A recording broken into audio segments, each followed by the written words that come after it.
been nearly 2 years since Battlefield 3 left a lasting impression on the first-person shooter genre. The game was rewarded multiple accolades like the best shooter, best multiplayer game at the IGN Awards in 2011. Even though recent months the game's come under a lot of scrutiny due to gamers hacking the game, using aimbots, wall hacks and faster bullets, prompting many players to actually stop playing the game. Well, Battlefield 4 is just on the horizon, with a release date pending for October the 29th in 2013, and I jump into the battlefield with a multiplayer open beta to see if the game can do enough to pull back some of its forgotten players.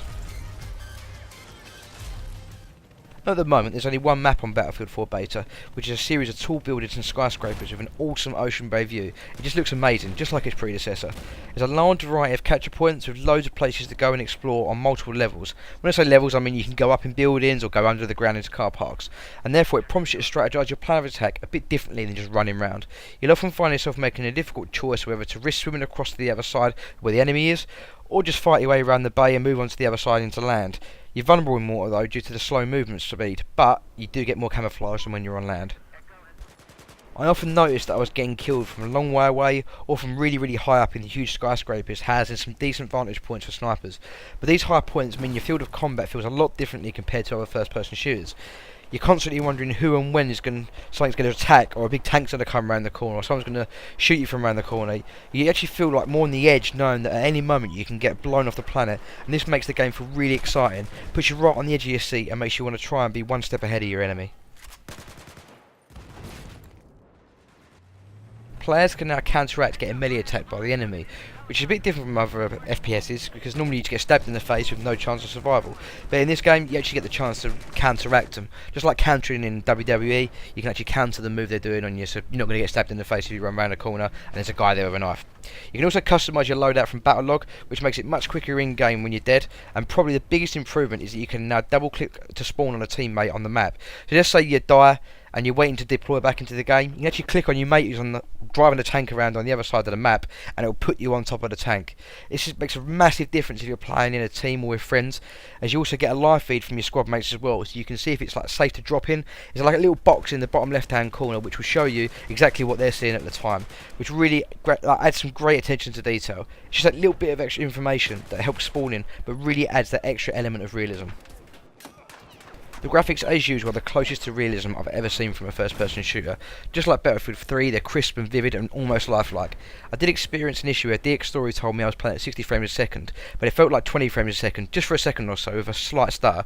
Happened on more than one occasion, but it was not enough to knock me out of the game. And I have seen other people complaining about this issue too, so hopefully they'll fix that with the full release. I've got a 2nd gen i7, an overclocked GTX 680 and 16GB of RAM, so this is probably just a software bug that will be fixed on the full release. Saying that, this game does demand a very high-end PC to play at a decent frame rate, and it recommends an Nvidia GTX 660 or an AMD 7970 graphics card, accompanied by 8GB of RAM, that's minimum. I got 16 and it played okay, and a decent Intel quad-core or AMD 6-core processor, followed up by 30GB of hard drive space.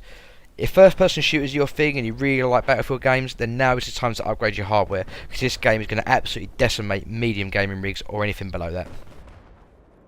The gameplay, as usual, is great.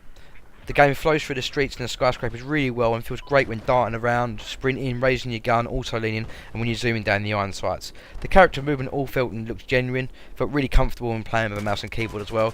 I don't know about the console, but I'm playing this game on the PC because I just prefer PC gaming, if I'm honest. I did find that flying helicopters was a little bit tricky at first, but I did get used to it after a few attempts. This early beta has got lots of variables to keep your rounds fresh, so you're not going to get bored when you're playing. Most notably, bollards can be raised and lowered to completely stop ground vehicles from proceeding down some streets without someone having to risk getting out, hitting the button to drop them. So you won't get that many vehicles racing off to a far point for a quick cap without having to take a few extra risks along the way. Overall, I found the beta of Battlefield 4 quite entertaining and exciting.